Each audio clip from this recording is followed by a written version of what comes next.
పరీక్షల నిర్వహణలో అవకతవకలపై cockroach Janata party నిర్వహిస్తోన్న నిరసన ప్రదర్శనల్లో గత 15 రోజులుగా ఆమరణ నిరాహార దీక్ష చేస్తోన్న ప్రముఖ విద్యావేత్త అలాగే ప్రముఖ పర్యావరణ ఉద్యమకారుడు సోనం వాంగ్చుక్ ఆరోగ్యం క్షీణిస్తోంది. బీపీ క్రమంగా పడిపోతోంది. ఇప్పటి వరకు ఈ 15 రోజుల్లో వాంగ్చుక్ 8 కేజీల బరువు కూడా తగ్గారు. ప్రధానంగా వాంగ్చుక్ చేస్తోన్న డిమాండ్స్ నీట్ పేపర్ లీకేజ్ కారణంగా ఆత్మహత్య చేసుకున్న కుటుంబాలకు ₹1 కోటి పరిహారం ఇవ్వాలి. అలాగే దీనికి నైతిక బాధ్యత వహిస్తూ కేంద్ర విద్యాశాఖ మంత్రి ధర్మేంద్ర ప్రధాన్ రాజీనామా చేయాలి అని చెప్పేసి. కానీ ప్రభుత్వం నుంచి అయితే స్పందన కనిపించడం లేదు సార్. హైదరాబాద్ లో జరిగిన నిరసన కార్యక్రమాల్లో కూడా మీరు సోనం వాంగ్చుక్ తో కలిసి పాల్గొన్నారు. ఏంటి సార్ ప్రభుత్వ స్పందన మీద మీ కామెంట్? సోనం వాంగ్చుక్ ప్రాణాలైనా తీస్తాం కానీ ధర్మేంద్ర ప్రధాన్ పదవిని కాపాడుతాం అంటున్నారు. సోనం వాంగ్చుక్ ప్రాణం పైన మంచిదే, మా ధర్మేంద్ర ప్రధాన్ పదవి ముఖ్యం. సో అడుగుతున్న ఏంటి, అక్కడ ధర్మేంద్ర ప్రధాన్ ఒక్కరే కాదు, పొలిటికల్ అకౌంటబిలిటీ అడుగుతున్నారు. సో మీకు మెడిసిన్ ఎగ్జామ్ రాసే బిడ్డను కోల్పోయిన కుటుంబాన్ని ఆదుకోండి అని అంటున్నారు.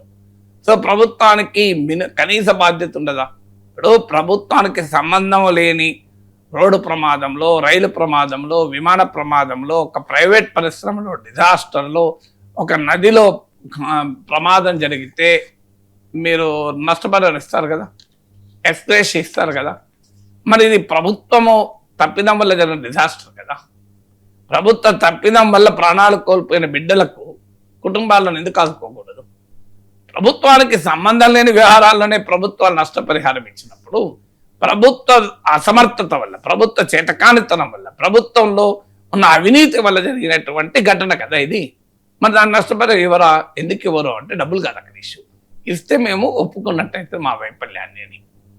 మరి అదే నిజమైతే రోడ్డు ప్రమాదంలో చనిపోయిన వాళ్ళకి ఎక్స్ప్రెస్ చేస్తారు. దానికి రోడ్డు ప్రమాదంలో మీరు కారణం అని ఇవ్వడం అనుకుంటాడా? కానీ ఇక్కడ నీట్ ఎగ్జామ్లో నీట్ ఎగ్జామ్ ఆస్పిరెంట్స్ కనుక నీట్ ఎగ్జామ్ పేపర్ లీక్ను తాము ఆపలేకపోయాం కనుక తమ అసమర్థత వల్లనే చనిపోయారని అంగీకరించాల్సి వస్తుంది అనే భయంతో కదా ఇక విద్యామంత్రి రాజీనామా. పొలిటికల్ అకౌంటబిలిటీ అడుగుతున్నారయ్యా. లాల్ బహదూర్ శాస్త్రి వారసులం మనం.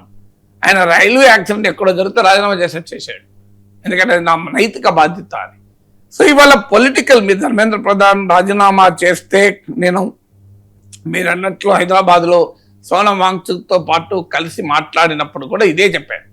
ఇవాళ ధర్మేంద్ర ప్రధాన్ రాజీనామా చేస్తే సోనం వాంగ్చుక్ విద్యామంత్రి కాడు, ప్రొఫెసర్ నాగేశ్వర్ విద్యామంత్రి కాడు. ఎవరవుతారు విద్యామంత్రి? మరో బీజేపీ నాయకుడే అవుతారు. కానీ ఎక్కడో ఒక చోట మంత్రులు కూడా ఒళ్ళు దగ్గర పెట్టుకుని పనిచేస్తారు. అప్పుడు మోడీ ప్రభుత్వానికి లాభం, బీజేపీకి లాభం. సమ్ సార్ట్ ఆఫ్ అకౌంటబిలిటీ ఉండాలి కదా. ఒక పొలిటికల్ అకౌంటబిలిటీ అడుగుతున్నారు అంతే, వేరేది ఏమి అడగడం లేదు. పొలిటికల్ అకౌంటబిలిటీ రీత్యా మీరు రాజీనామా చేస్తే ఒక మెసేజ్ వెళ్తుంది అధికారులకు, రాజకీయ నాయకులకు, సమాజానికి ఒక మెసేజ్ వెళ్తుంది. ఎస్, రాజకీయ జవాబుదారీతనం ఈ ప్రభుత్వానికి ఉంది అని. అంటే ఈ ప్రభుత్వం అధికారంలోకి రావటానికి ప్రాతిపదికే పొలిటికల్ అకౌంటబిలిటీ కొరకు జరిగిన India against corruption movement. Corruption అంటే కేవలం డబ్బులు తినడమే కాదు, చేయాల్సిన పనిని సరిగా చేయకపోవడం కూడా కరప్షనే. చాలా మంది ఏమనుకున్నాడు, కరప్షన్ అంటే లంచం తీసుకోవడమే అంటారు. What you are expected to do, if you do not do it is also corruption. వేరేది ఏమి లేదు, డబ్బులతో సంబంధం లేదు. So when you are expected to maintain కదా. అది మరి కొత్తగా వచ్చింది కాదు, లాస్ట్ ఇయర్ జరిగింది లీక్, గత 2-3 కొన్నేళ్లుగా జరుగుతున్నాయి. ఒక్క నీటే కాదు, సిబిఎస్ఈలో గందరగోళం, కామన్ యూనివర్సిటీ ఎంట్రన్స్ టెస్ట్లో గందరగోళం. మరి మోడీ అయితే ముంకిన్ ఆయన నినాదంతో వచ్చారు కనుక అయ్యా మీ విశ్వాసాన్ని చూపెట్టండి అని అంటున్నాను. దానికి ఇలా సోనం వాంగ్చుక్ నార్మల్గా అయితే అట్లీస్ట్ అండర్ స్ట్రైక్ బ్రేక్ చేసి పోలీసులు అరెస్ట్ చేసి బలవంతాన మీకు దీక్ష విరమణ చేస్తారు, అవునా కాదు? ఇది అంతగా చూస్తున్న పనే కదా. చూడండి, మీరు ఇక్కడ అసలు ప్రభుత్వం అడవి పోవడం కూడా లేదు. అంటే దేనికి సంకేతం? మీరు ఎక్కడ, నేను బోలెడు అంగర్ స్ట్రైక్లో పాల్గొన్నాను నా లైఫ్లో, అనేక దీక్షలలో పాల్గొన్నాను. సాధారణంగా దీక్ష 2వ రోజు, 3వ రోజు, 5వ రోజు వచ్చే వరకు డాక్టర్లు వస్తారు, పరిశీలిస్తారు, వెంటనే షిఫ్ట్ చేయాలంటారు. ప్రభుత్వం అదే నిర్వాహకులు ఒప్పుకోరు. రాత్రి 12 గంటల ఆ ప్రాంతంలో జనం లేని సమయంలో వస్తారు. ఒక 20 మంది ఆ దీక్షలో కూర్చుంటారు, 200 పోలీసులు వస్తారు. ఆ దీక్షను టెంట్ తీసేస్తారు. ఆ దీక్ష చేస్తున్న వ్యక్తిని తీసుకెళ్లి హాస్పిటల్లో అడ్మిట్ చేస్తారు, గ్లూకోజ్ ఎక్కిస్తారు, దీక్ష బలవంతంగా ముగిస్తుంది. ఇది ఎక్కడైనా జరిగే వ్యవహారం, డెమోక్రసీలో ఇది ఒక సహజ పరిణామం. కానీ ఇక్కడ ఏం చేస్తున్నారు మీరు? సో మీరు సోనం వాంగ్చుక్ 15వ రోజు దీక్ష అయినా మీరు ఆయనే విరమించుకోవాలి. చూడండి దీక్ష విరమించుకున్నాడని ఆయనకు చెడపే రావాలి. లేదు ప్రాణంపోత పని అయిపోతుంది, లడఖ్లో కూడా మాకు ఎదురుండదు అనే ధోరణి కాకపోతే ఏంటి? సో ఆయన ఎవరు? ఒక పర్యావరణవేత్త, ఒక విద్యావేత్త. ఆయన తీసుకెళ్లి జైల్లో పెట్టారు కొన్ని రోజులు. సో ఆయన ఏం తీవ్రవాది కాదు, ఆయన ఏమి 100 కోట్ల డబ్బులు తిన్నాడు కాదు, ఆయన రామ మందిరంలో భక్తుల విరాళాలు దొంగతనం చేసిన దుర్మార్గుడు కాదు, రామ మందిర నిర్మాణం కొరకు అడ్డగోలుగా భూములు ఎక్కువ రేటుకి ఇచ్చి కొన్నోడు కాదు. ఆయన ఎవరు? ఆయన కల్తీ మద్యం తయారు చేసినోడు కాదు. ఆయన ఎవరు? ఒక లడఖ్ లాంటి ఒక ప్రాంతంలో పర్యావరణ పరిరక్షణ కొరకు, పేదల చదువు కొరకు పోరాడేటువంటి ఒక సోషల్ యాక్టివిస్ట్. అతని ప్రాణం పోయినా మంచిదే, మేము పట్టించుకోము అంటే ఎంతకన్నా అన్యాయం ఉంటుందా? అందువల్ల నరేంద్ర మోడీ గారు కోరేది, అయ్యా సోనం వాంగ్చుక్ను కాపాడండి. సమాజంలో ఈవెన్ బ్రిటిష్ పాలకులు కూడా స్వాతంత్ర సమర కాలంలో కూడా నిరాహార దీక్షలు చేస్తున్న వారిపైన ఇంత నిర్లిప్తంగా లేరు. ఉంటే దేశమంతా అల్లకల్లోల మీద కదా. పొట్టి శ్రీరాములు త్యాగం గురించి ఈనాటికి మాట్లాడుకుంటాం కదా మనం. గాంధీ మహాత్ములు ఎన్నిసార్లు నిరాహార దీక్షలు చేశారు.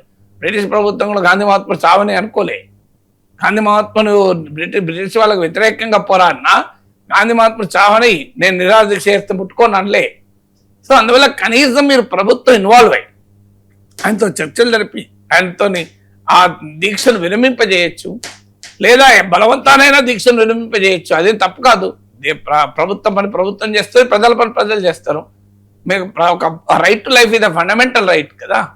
జీవించే హక్కును బలవంతంగా తన జీవితాన్ని తాను ముగిస్తానన్న చట్టం ఒప్పుకోదు కదా. చట్టం ఒప్పుకోదు కదా. ఈవెన్ అది రైట్ టు లైఫ్ ఇది ఫండమెంటల్ రైటే కాదు. So you cannot violate your own fundamental right also కదా. సో మరి ఎందుకు ప్రభుత్వం మరి ఆలోచించదు?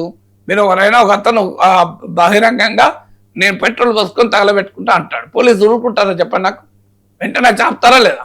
ఆపి కేసు పెడతారా లేదా? ఆత్మహత్య చేసుకున్న వాళ్ళ మీద కేసులు పెడతారా లేదా? మరి ఇది బహిరంగంగా ఆయన ఒక ప్రజా సమస్య పైన ప్రాణాలకు తెగించి దీక్ష చేస్తుంటే కనీసం పట్టించుకోకపోతే అన్యాయం కదా. నా విజ్ఞప్తి సోనం వాంగ్చుక్ కూడా ఇలాంటి ప్రభుత్వాల పట్ల మీరు ప్రాణాలు పోగొట్టుకోకూడదు. అసలు దీక్ష విరమించి మరింత ఉధృతమైన పోరాటానికి పిలిపియాలి. అందువల్ల ప్రాణాలు కోల్పోవడం సమస్యలకు పరిష్కారం కాదు, బ్రతికి పోరాడడమే సమస్యకు పరిష్కారం.